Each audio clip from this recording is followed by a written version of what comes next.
स्वागत है आज की ऑनलाइन सर्विस में। और जब हम आज की आराधना को शुरू करते हैं, आज के वचन को सुनते हैं, परमेश्वर आप सबको आशीष दे।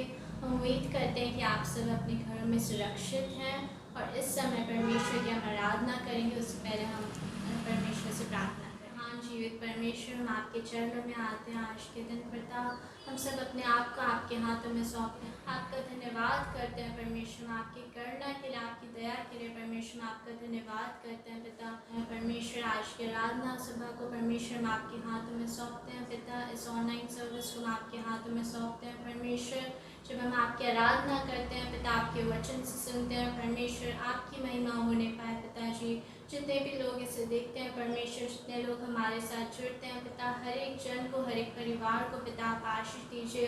पिताजी, उनके जीवन में आप काम करिए परमेश्वर, अपने वचन के द्वारा पिता, उनके दिलों से पिता आप बातचीत करिए परमेश्वर। हमारा गाना गाना पिता, हमारा बजाना परमेश्वर सिर्फ और सिर्फ आपको महिमा मिलने वाले परमेश्वर। हमारे जीवन को पिता हम आपके हाथों में समर्पित करते हैं परमेश्वर। इस पूरी सभा को परमेश्वर हम आपके हाथों में सौंपते हैं पिता, आप पढ़ने पाए, हम घटने पाए। इस विनती को आपके बेटे यीशु मसीह के नाम से मांगते हैं, आमीन। आइए हम आज के आराधना में जाएंगे। Praise the Lord. आइए हम परमेश्वर की महिमा के लिए कुछ गीतों को गाएंगे और परमेश्वर से हम पूरे मन की सच्चाई से उसके सामने आए और अपने पूरे मन को उनके सामने रखें, ताकि वो हमारे मन को सींचे और सुधारे, हमें जो भी हमने गलतियाँ की हैं उसको माफ़ करे और हमें नया जीवन दे। और हम इन गीतों को गाकर परमेश्वर से कहने कर पाए कि परमेश्वर, आपके सिवाय हमें कुछ और ज़रूरत नहीं है इस दुनिया में। हमें कोई भी दौलत, कोई भी बाहर की चीज़ें हमें नहीं चाहिए, इस दुनिया की चीज़ें नहीं चाहिए, क्योंकि आप ही हमारे लिए काफ़ी हैं, हमारी खुशी के लिए काफ़ी है, हमें प्यार देने के लिए काफ़ी है। और हम प्रार्थना कर लेते हैं कि हम सभी मिलकर परमेश्वर के और करीब आने पाए और मन की सच्चाई से उसकी आराधना करने पाए। आइए हम इस गीत को गाकर परमेश्वर की स्तुति आराधना करेंगे।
साथ है परमेश्वर, तो हमें और कुछ चीज़ की ज़रूरत नहीं है परमेश्वर।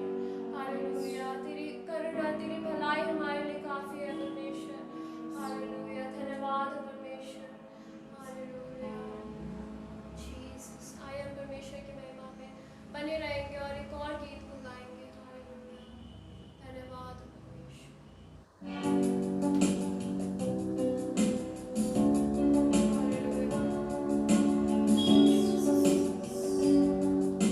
हे जीवित परमेश्वर, मैं तेरी आराधना करता हूँ। जीवन को देने वाले, मैं तेरी आराधना करता हूँ। हे जीवित परमेश्वर, मैं तेरी आराधना करता हूँ। जीवन को देने वाले, मैं तेरी आराधना करता हूँ। Hallelujah Hosanna, hallelujah Hosanna, hallelujah Hosanna, hallelujah Hosanna, hallelujah Hosanna, hallelujah Hosanna, hallelujah Hosanna, hallelujah Hosanna.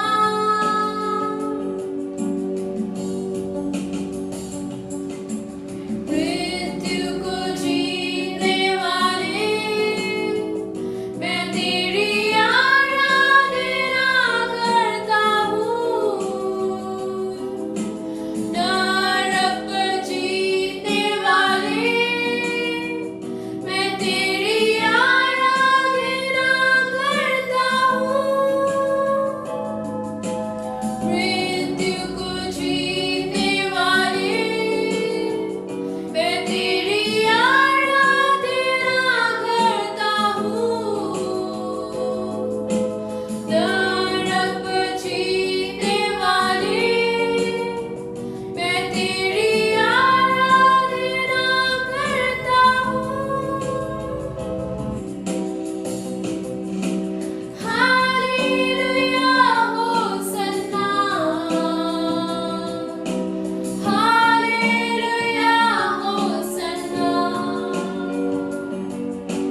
Hallelujah Hosanna, hallelujah Hosanna, hallelujah Hosanna, hallelujah Hosanna, hallelujah Hosanna, hallelujah Hosanna, hallelujah Hosanna, hallelujah Hosanna, hallelujah Hosanna, hallelujah Hosanna. Jesus, hallelujah, thank you Lord, hallelujah, thank you Lord, जीवित परमेश्वर तेरी आराधना करते हैं परमेश्वर, hallelujah. मृत्यु पर जीतने वाले, हालेलुया, नरक पर जीतने वाले परमेश्वर, तेरी आराधना करते हैं परमेश्वर, हालेलुया। तेरी सारी भलाइयों के लिए परमेश्वर हम धन्यवाद करते हैं तुझे, सारी आदर सारी महिमा हम तुझे देते हैं परमेश्वर। आप बड़े हम सब करके यीशु मसीह के नाम से, आमीन। आमीन। आइए हम लोग सीधे परमेश्वर के वचन में जाएंगे और आज हमारा विषय है मिनिस्ट्री ऑफ जीसस क्राइस्ट, यीशु मसीह का सेवकाय, यीशु मसीह का सेवकाय, मिनिस्ट्री ऑफ जीसस क्राइस्ट। यीशु मसीह इस पृथ्वी पर 33.5 वर्ष तक रहा और केवल 3.5 वर्ष तक वह सेवा किया। और इस 3.5 वर्ष में जो उसने सेवा किया वो हम सब के लिए एक नमूना बना। आइए हम लोग कुछ बातों को देखेंगे इस लूका रचित सुसमाचार के 7 अध्याय में से कुछ उसके उस सेवकाई के कुछ रहस्यों को देखेंगे और जो हम सब के लिए बड़ी आशीष के कारण बनेगा। सबसे पहला उसके सेवकाई का जो रहस्य था वह था उसकी सेवकाई विश्वास की थी, विश्वास की सेवकाई, मिनिस्ट्री ऑफ फेथ। और जब हम 7 अध्याय के लूका रचित सुसमाचार उसके 7 अध्याय के 1 से लेकर 10 पद तक पढ़ते हैं, Gospel of Luke chapter 7 verse 1 to 10, जब 1 से लेकर 10 पद तक हम लोग पढ़ते हैं, वहाँ पर एक सूबेदार के बारे में वर्णन है और उसके विश्वास के बारे में। यह बाइबल कहती है कि उसका एक सेवक था, उसका एक दास था जो बहुत बीमार था, यहाँ तक कि मरने पर था। और उसने अपने कुछ लोगों को भेजा कि जा करके यीशु मसीह को अपने घर में बुला लाए कि उसका सेवक को वो चंगा करे। और यीशु मसीह ने जब इस बात को सुना कि सूबेदार उसे अपने घर में बुलाया है तो वह जाने के लिए तैयार होता है। और इवन उसके चेले लोग भी कहने लगे और सारे यहूदी लोग भी इस बात को बोलने लगे कि वह सूबेदार इस योग्य है, क्योंकि उसने हमारे जाति से बहुत प्यार किया है और साथ ही साथ जो है उसने हमारे आराधनालय को भी बनाया है। इसलिए हमें अवश्य उसके घर में जाकर उसके सेवक को चंगा करना चाहिए। और यीशु मसीह जाने लगा। जब वह उसके घर से, सूबेदार के घर से कुछ दूरी था, तो वहाँ लिखा है कि सूबेदार ने फिर अपने कुछ मित्रों को भेजा और उनसे कहा कि गुरु को दुख मत दो। आइए हम लोग पढ़ें, बहुत अच्छा जो है उसमें लिखा है जिसे हमें पढ़ना चाहिए। आइए हम लोग पढ़ेंगे और उसके 6 पद को पढ़िए, 6 और 7 पद को, 7 अध्याय के 6 और 7 पद को पढ़िए। यीशु उनके साथ गया, पर जब वह घर से दूर ना था तो सूबेदार ने उसके पास के मित्रों के द्वारा कहला भेजा, हे प्रभु, दुख ना उठा, क्योंकि मैं इस योग्य नहीं कि तू मेरी छत के तले आए। इसी कारण मैंने अपने आप को इस योग्य भी न समझा कि तेरे पास आऊं, पर वचन ही कह दे तो मेरा सेवक चंगा हो जाएगा। आमीन। यहाँ पर 3 बातों को हम लोग देखते हैं। सबसे पहला चीज, ये सूबेदार यीशु मसीह को प्रभु करके जो है स्वीकार करता है कि हे प्रभु, मैं इस योग्य नहीं कि तू मेरे घर में आए, मेरे छत के तले आए। इस सूबेदार ने यीशु मसीह को पहचान लिया, यीशु मसीह को जान लिया और इसलिए वो अपने आप को इतना दीन किया और कहा कि मैं भी इस योग्य नहीं हूं कि तेरे पास में आऊं। Praise God. और तीसरी बात वो कहता है कि जो है केवल तू यहीं से वचन को बोल दे, पर वचन को कह दे तो मेरा सेवक चंगा हो जाएगा। कितना बड़ा विश्वास इस सूबेदार का। मेरे प्यारों, यीशु मसीह की सेवकाई में हम लोग इस प्रकार के विश्वास के लोगों को देखते हैं और जिसके कारण बड़े बड़े काम यीशु मसीह के द्वारा होते थे।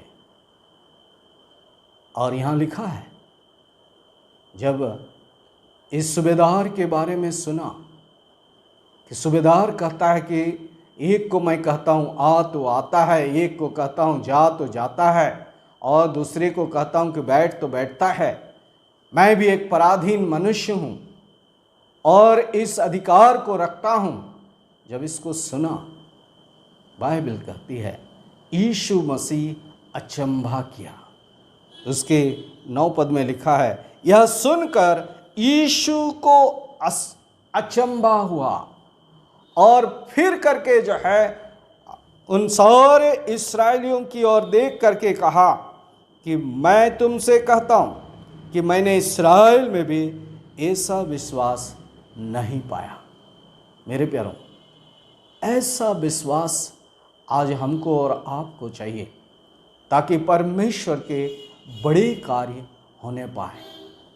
हम लोग देखते हैं अब्राहम ने परमेश्वर पर विश्वास किया और उसके बुजुर्ग की उम्र में, बुढ़ापे के उम्र में, जब वो पति पत्नी दोनों बूढ़े हो चुके थे, 100 साल 90 साल, लेकिन फिर भी उनके विश्वास के कारण परमेश्वर ने जो उनसे वायदा किया था कि तुम्हारा संतान होगा, और उस बुढ़ापे के उम्र में परमेश्वर ने उन्हें संतान दिया।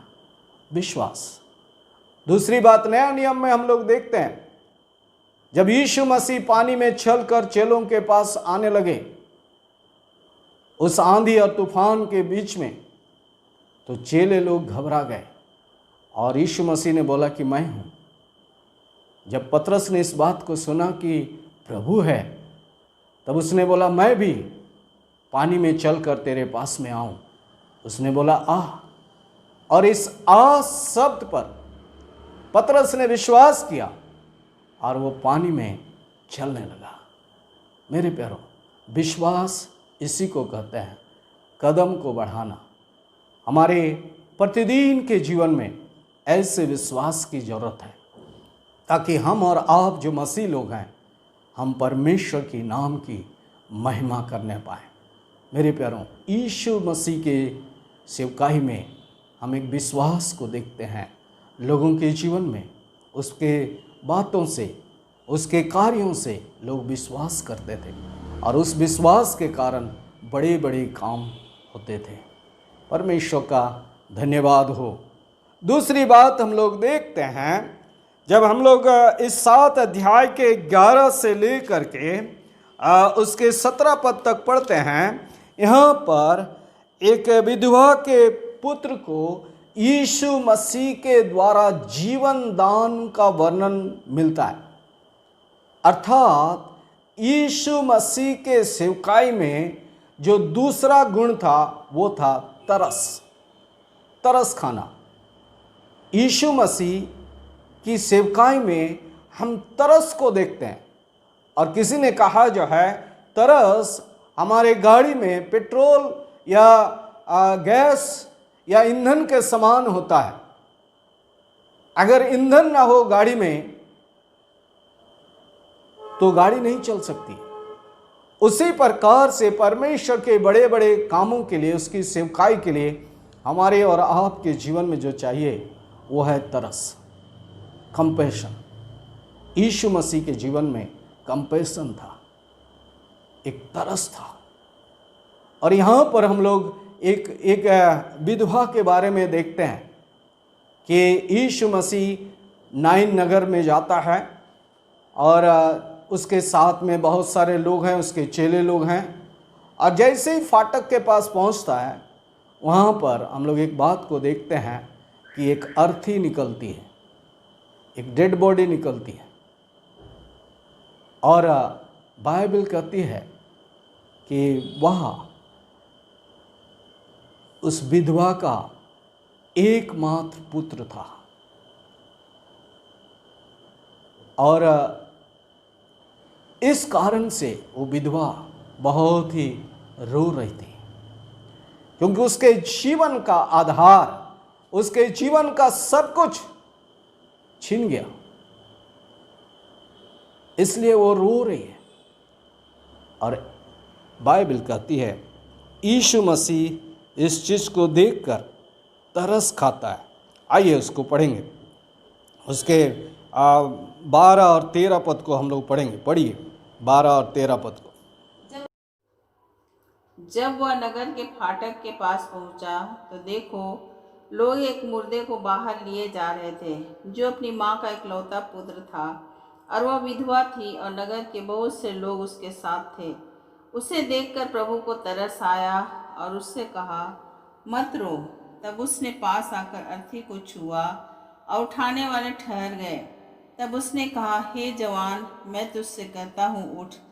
तब वह मुर्दा उठ बैठा और बोलने लगा। उसने उसे उसकी माँ को सौंप दिया। यहाँ पर हम लोग देखते हैं कि किस प्रकार से यीशु मसीह उस जवान के माँ पर तरस खाता है, क्योंकि वह उसका इकलौता पुत्र था। और उस स्त्री से वह कहता है कि चुप हो जा, और जा करके उस अर्थी को यीशु मसीह छूता है और वो जवान उठ जाता है, और अर्थी को ढोने वाले रुक जाते हैं, और फिर जो है उसे अपने माँ को उसे सौंप देता है। और इस आश्चर्यकर्म के साथ में हम लोग कई बातों को देखते हैं। सबसे पहला चीज़ यहाँ लिखा है कि सारे जगह में, अगर आप उसके 16 पद को पढ़ेंगे, उसमें लिखा है कि सब जगह पर भय छा गया और परमेश्वर की बड़ाई होने लगी, और सब लोगों ने जो है इस बात को कहने लगे, परमेश्वर ने हम पर कृपा किया है और एक ऐसा भविष्यवक्ता हमें दिया है। परमेश्वर का धन्यवाद हो कि यीशु मसीह की इस सेवकाई के लिए, कि वह किस प्रकार से दुखित लोगों के लिए तरस खाता है। हम लोग यूहन्ना रचित सुसमाचार के 12 अध्याय में पढ़ते हैं कि जब मार्था और मरियम का भाई मर गया और उसे जो है गाड़ दिए गए, और जब यीशु मसीह वहाँ पहुँचता है 4 दिन के बाद, और उन दोनों लड़कियों को देख करके वो तरस खाता है और उन्हें कहता है, मुझे कब्र तक ले चलो, और कब्र को खुलवाता है। और तब जो है वो तरस खा करके उस लाजर को कहता है कि लाजर तू बाहर निकला। परमेश्वर का धन्यवाद हो, वो लाजर बाहर निकल के आता है कब्र में से। मेरे प्यारों, मैं एक बात को बताना चाहता हूँ, यीशु मसीह तरस खाने वाला था, उसकी सेवकाई में तरस था, ना केवल विश्वास बल्कि साथ ही साथ तरस, और इन दोनों को साथ में वह सेवकाई को करता था। तीसरी बात हम लोग देखते हैं, जब हम लोग इस 7 अध्याय के 18 से लेकर के 35 पद तक पढ़ते हैं, यहाँ पर यूहन्ना बपतिस्मा वाले के बारे में बात करता है। अर्थात यीशु मसीह अपने साथ में काम करने वालों को प्रमोट करता है, उत्साहित करता है। उसके बारे में वो कहता है कि ये वही यूहन्ना बपतिस्मा वाला है जिसे परमेश्वर ने मेरे मार्ग को सीधा करने के लिए भेजा है। और यहाँ लिखा है कि अगर आप उसके 28 पद को पढ़ेंगे, 28 से लेके 30 पद तक, तो यहाँ पर एक बहुत अच्छी बात को हमें पढ़ने को मिलता है। आइए हम लोग पढ़ेंगे इस लूका रचित सुसमाचार 7 अध्याय 28 से लेके 30 पद तक हम लोग पढ़ेंगे। पढ़िए। मैं तुमसे कहता हूँ कि जो स्त्रियों से जन्मे हैं उनमें से यूहन्ना से बड़ा कोई नहीं, पर जो परमेश्वर के राज में छोटे से छोटा है वह उससे भी बड़ा है। और सब साधारण लोगों ने सुनकर और चुंगी लेने वालों ने भी यूहन्ना का बपतिस्मा लेकर परमेश्वर को सच्चा मान लिया, परंतु फरीसियों और व्यवस्थापकों ने उससे बपतिस्मा न लेकर परमेश्वर के अभिप्राय को अपने विषय में टाल दिया। प्रेज गॉड, परमेश्वर का धन्यवाद हो। यहाँ पर हम लोग देखते हैं कि किस प्रकार से यीशु मसीह यूहन्ना बपतिस्मा वाले को उत्साहित करता, प्रमोट करता है। कहता है कि उसे परमेश्वर ने अपने दूत के समान मेरे आगे भेजा है, आगे आगे भेजा है कि मेरे मार्ग को सीधा करेगा। और दूसरा, जब उसके 28 से लेकर के हम लोग 30 पद तक पढ़ते हैं, वहाँ पर यीशु मसीह यूहन्ना को प्रमोट करते हुए देखते हैं, उत्साहित करते हुए उसको आगे बढ़ाने के लिए देखते हैं। वो कहता है कि स्त्रियों से जन्मे जितने लोग हैं उनमें यूहन्ना सबसे बड़ा है, उसके समान बड़ा कोई नहीं। परंतु वह कहता है, पर जो परमेश्वर के राज में छोटे से छोटा है वह उससे भी बड़ा है। परमेश्वर का धन्यवाद इस सच्चाई के लिए कि हम और आप जो परमेश्वर के राज्य में हैं, हमारा स्थान बड़ा है। परमेश्वर का धन्यवाद हो। और दूसरी बात वह कहता है कि सब साधारण लोगों ने सुनकर और चुंगी लेने वालों ने भी यूहन्ना का बपतिस्मा लेकर के परमेश्वर को सच्चा मान लिया। और दूसरी बात, परंतु फरीसियों और व्यवस्थापकों ने उससे बपतिस्मा न लेकर परमेश्वर के अभिप्राय को अपने विषय में डाल दिया। हम यहाँ पर दो बातों को देखते हैं, जिन्होंने बपतिस्मा लिया और जो लोग नहीं लिए। जिन्होंने बपतिस्मा लिया, बाइबल कहती है, उन्होंने परमेश्वर को सच्चा मान लिया। परमेश्वर सच्चा है, परमेश्वर सच्चा है, इस बात को मान लिया।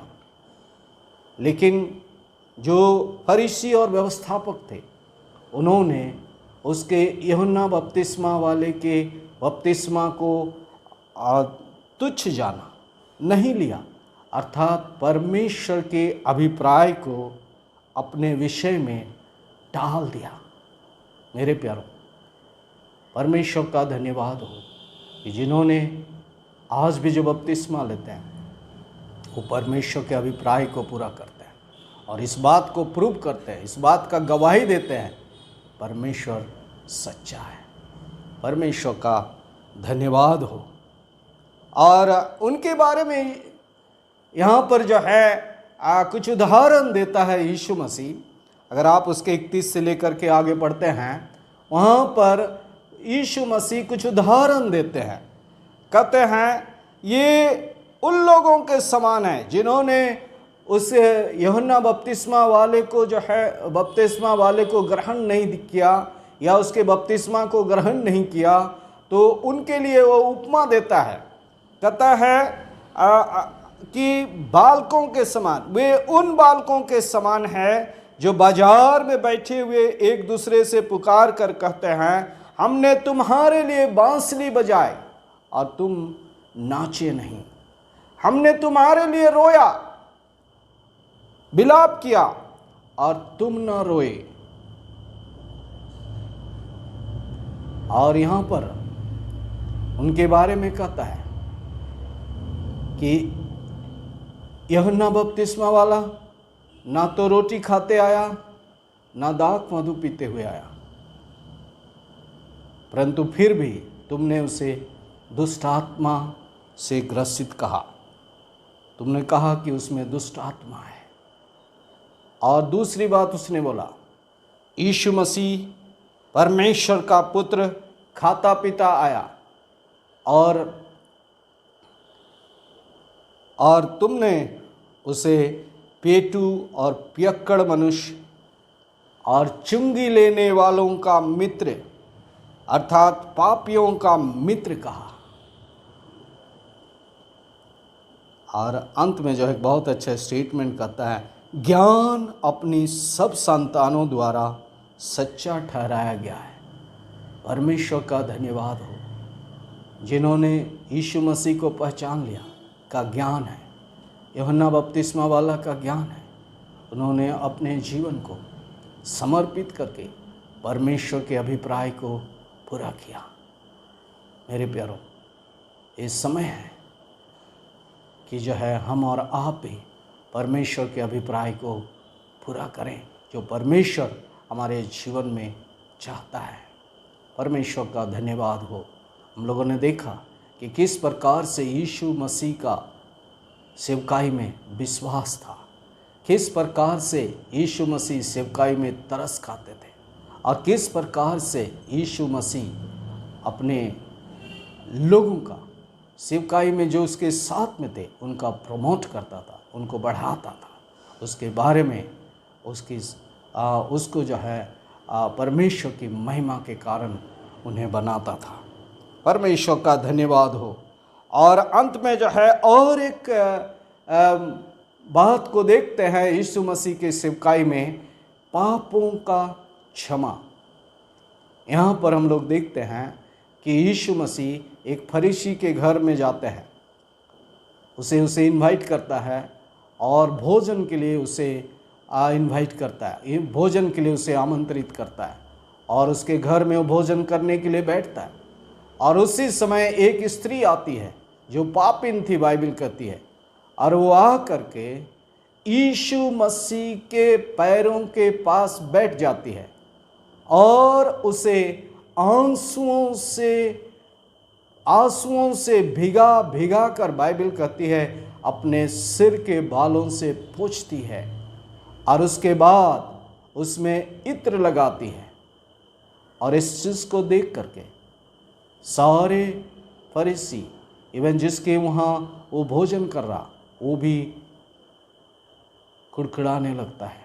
और इस बात को यीशु मसीह समझ करके बहुत अच्छा कहता है कि उसने जो है एक दृष्टांत करता है। अगर आप उसके 41 पद से पढ़ेंगे तो वहाँ पर जो है एक दृष्टांत को हम लोग देखते हैं। बोलता है, किसी महाजन के 2 देनदार थे, एक 500 और दूसरा 50 दिनार का देनदार था। और वो कहता है कि दोनों को, जब वो लोग लौटा नहीं पाए तो दोनों को माफ़ कर देता है। तब पूछता है, कौन अधिक प्रेम करेगा? तो उस फरीसी ने उत्तर दिया, जिसका ज़्यादा क्षमा हुआ। तब यीशु मसीह एक बहुत अच्छी बात को कहता है। आइए हम लोग पढ़ेंगे उसको। पढ़िए उसके 44 और 45 पद को पढ़िए, बल्कि 46 तक पढ़िए। और उस स्त्री की ओर फिर कर उसने शमौन से कहा, क्या तू इस स्त्री को देखता है? मैं तेरे घर में आया, परंतु तूने मेरे पांव धोने के लिए पानी न दिया, पर इसने मेरे पांव आंसुओं से भिगोए और अपने बालों से पोंछा। तूने मुझे चूमा ना दिया, पर जब से मैं आया हूँ तब से इसने मेरे पाँव को चूमना ना छोड़ा। तूने मेरे सिर पर तेल नहीं मला, पर इसने मेरे पाँव पर इत्र मला है। परमेश्वर का धन्यवाद हो। और तब यीशु मसीह कहते हैं कि जो है इसके पाप जो बहुत थे वो क्षमा हुए, क्योंकि इसने बहुत प्रेम किया। पर जिसका थोड़ा क्षमा हुआ वह थोड़ा प्रेम करता है। मेरे प्यारों, परमेश्वर का धन्यवाद हो यीशु मसीह के लिए जो पापों का क्षमा भी करता है। मेरे प्यारों, आज हमारे सेवकाई में भी, हमारे और आपके सेवकाई में भी बहुत सारे ऐसे लोग आते हैं जो पापी हैं, जो भिन्न भिन्न प्रकार के दुख में पापों के कारण, और वे अपने पापों को जब मानते हैं, यीशु मसीह उनके पापों को क्षमा करता है। परमेश्वर उन्हें क्षमा करता है और अपने राज्य में लेकर आता है। और यीशु मसीह ने कहा, परमेश्वर के पुत्र को पापों का क्षमा करने का अधिकार है। और उसने अंत में कहता है 50 पद में, पर उसने स्त्री से कहा, तेरे विश्वास ने तुझे बचा लिया, कुशल से चली जा। परमेश्वर का धन्यवाद हो। परमेश्वर के इस सुंदर दिन में हम लोगों ने देखा कि यीशु मसीह का सेवकाई किस प्रकार से था। आज के दिन में हम सबको परमेश्वर ने सेवकाई के लिए बुलाया है। कलीसिया के हर एक लोगों को सेवकाई के लिए बुलाया है और उसके सेवकाई के ये मूलभूत आधार को हमें समझने की ज़रूरत है कि किस प्रकार से यीशु मसीह विश्वास के साथ सेवकाई को किया। लोग विश्वास करते थे उसके सेवकाई पर, उसकी बातों पर। दूसरी बात हम लोगों ने देखा, यीशु मसीह तरस खाता था, तरस खा करके उनकी दुखों को दूर करता था। और तीसरी बात हम लोगों ने देखा कि किस प्रकार से जो इस प्रकार की सेवा करने वाले हैं उनको वो प्रमोट करता था, उनको आगे बढ़ाता था। और चौथी बात हम लोगों ने देखा कि जो है वो पापों को भी क्षमा करता है। मेरे प्यारों, यीशु मसीह हमारे लिए और आपके लिए एक नमूना था। आज हम और आप जब इस प्रकार की सेवकाई को करते हैं, इस प्रकार के कार्यों को करते हैं, तो बहुत सारे लोग उस यीशु मसीह पर विश्वास करके अपने जीवन में शांति, आनंद और उस भरपूरी को पाते हैं जो परमेश्वर की ओर से होता है। परमेश्वर हमको और आपको आशीष दे जब हम लोग इन बातों को ध्यान रख करके अपने जीवन को बिताते हैं। परमेश्वर हमें आशीष दे। आइए हम लोग प्रार्थना में जाएंगे। आइए हम लोग प्रार्थना करें। महान जीवेश सामर्थी परमेश्वर पिता, हम यीशु के नाम में आपके चरणों में आते प्रभु। आज के इस पवित्र दिन के लिए हम आपका हृदय से धन्यवाद देते हैं। सुंदर दिन के लिए परमेश्वर पिता जो आपने बना के आज के दिन हमें दिया, कि इस पवित्र दिन में हम सारे लोग मिलकर प्रभु आपके नाम की स्तुति महिमा आराधना करें। तेरी उपस्थिति में प्रभु हम सब समय को बिताएं। हम धन्यवाद देते प्रभु आज के इस दिन में जितने भी लोग इस YouTube के माध्यम से प्रभु इसमें जुड़े, तेरे आराधना में शामिल हुए और प्रभु तेरे सुंदर वचनों को सुने। प्रभु हम आपका हृदय से धन्यवाद देते हैं। प्रेमी परमेश्वर पिता, हम एक एक व्यक्ति के लिए प्रभु आपका हृदय से धन्यवाद देते हैं और हम धन्यवाद देते हैं प्रभु आज के इस सुंदर वचन के लिए प्रभु जो आपने हम सब के बीच में आज के दिन हम सबको दिया। हम आपका हृदय से धन्यवाद देते हैं प्रभु। आपने अपने दास को बहुत ऐसे उपयोग किया, उसके लिए हम आपका धन्यवाद देते हैं। प्रेमी परमेश्वर पिता प्रभु, हम धन्यवाद देते हैं प्रभु उस सूबेदार के विश्वास के लिए प्रभु। और आज के दिन प्रभु आपने इस वचन के द्वारा हमें भी सिखलाया प्रभु कि हमें भी कैसे प्रभु विश्वास में बढ़ना है प्रभु। हमें तो जीवित परमेश्वर पर विश्वास करना है कि तू हमारा परमेश्वर है और तू हमारे विश्वास को देखता है प्रभु, क्योंकि विश्वास के बिना प्रभु तुझे प्रसन्न करना अनहोना है। परमेश्वर पिता आप हम सब पर अनुग्रह करें ताकि हम उस सूबेदार के जैसे प्रभु हमारा विश्वास होने पाए। और यीशु मसीह आप भी हमारे जीवन में प्रभु उस विश्वास को देखना चाहते प्रभु। हमारे आप विश्वास का उपाय करिए प्रभु और हम सब के विश्वास को आप बढ़ाइए पिता। हम धन्यवाद देते प्रेमी परमेश्वर पिता। ओ प्रभु, आप जो तरस खाने वाले परमेश्वर है प्रभु, हमारी प्रार्थना है प्रभु हम सब के अंदर भी प्रभु वो तरस होने पाए। हम सब जो आपकी सेवा करते हैं प्रभु, जब हम लोगों को दुख में, मुसीबत में, परेशानी में, बीमारी में, तकलीफ़ों में देखते हैं प्रभु, हमारे अंदर वो तरस आने पाए। जैसे यीशु मसीह आप जब इस पृथ्वी पर थे प्रभु, आप लोगों पर तरस खाते थे, उनके दुखों को दूर करते थे। जैसे आपने उस विधवा के प्रभु पुत्र को जीवित किया और प्रभु उस विधवा के आंसुओं को आपने पूछा, ऐसे प्रभु आज के दिन होने पाए कि हम सबके जीवन में एक तरस खाने वाला मन होने पाए, हम लोग तरस खाने वाले व्यक्ति होने पाए, क्योंकि प्रभु हम आपके चेले हैं। और आपका वचन कहता है प्रभु कि जैसे आप है वैसे ही प्रभु आपके समान हमें बनना है, आपके स्वरूप में, आपके समानता में हमें बनना है। प्रभु हमारी मदद कर ताकि हम सब उस तरस खाने वाले बनने पाए प्रभु। हम धन्यवाद देते हैं प्रेमी परमेश्वर पिता, आप जो प्रभु अपनी सेवकाई में लोगों को बढ़ाते थे प्रभु, उन्हें ऊंचे पर उठाते थे। जैसे आपने यूहन्ना को प्रभु यूहन्ना के विषय में कहा कि जो स्त्रियों से जन्मा है उनमें से यूहन्ना को छोड़ के कोई भी बड़ा नहीं, लेकिन जो छोटे से छोटा है परमेश्वर के राज्य में वह उससे भी बड़ा है। प्रभु आप सचमुच में लोगों को ऊपर उठाने वाले परमेश्वर थे और आज भी प्रभु जो अपने आप को छोटा करते हैं, जो अपने आप को नम्र और दीन करते हैं प्रभु, उन्हें आप ऊंचे पर उठाते हैं। इसलिए हम आपका हृदय से धन्यवाद देते हैं। इन दिनों में ऐसा होने दे प्रभु, जैसे उन दिनों में यूहन्ना के प्रचार को सुनकर प्रभु जी कई लोग चुंगी लेने वाले और कई एक साधारण लोगों ने बपतिस्मा लेके इस बात को जाना कि परमेश्वर सच्चा है प्रभु, परमेश्वर को सच्चा ठहराया। ऐसी प्रभु इन दिनों में होने पाए कि बहुत सारे लोग तुझ पर विश्वास करने पाए और बपतिस्मा लेकर प्रभु तुझे सच्चा ठहराने पाए, इस बात को गवाही के रूप में कहने पाए कि परमेश्वर सच्चा है और जीवित है। प्रभु हम आपका धन्यवाद देते प्रेमी परमेश्वर पिता कि आपने प्रभु कैसे प्रभु उस पापिनी स्त्री के पापों को क्षमा किया प्रभु, उसने अपने प्रेम को आप पर प्रकट किया और आपने प्रभु उसके पापों को क्षमा किया। और सचमुच में जो ज़्यादा जिसके पाप क्षमा होते हैं प्रभु, जिनके पाप ज़्यादा क्षमा होते हैं वो आपसे ज़्यादा प्रेम करता है।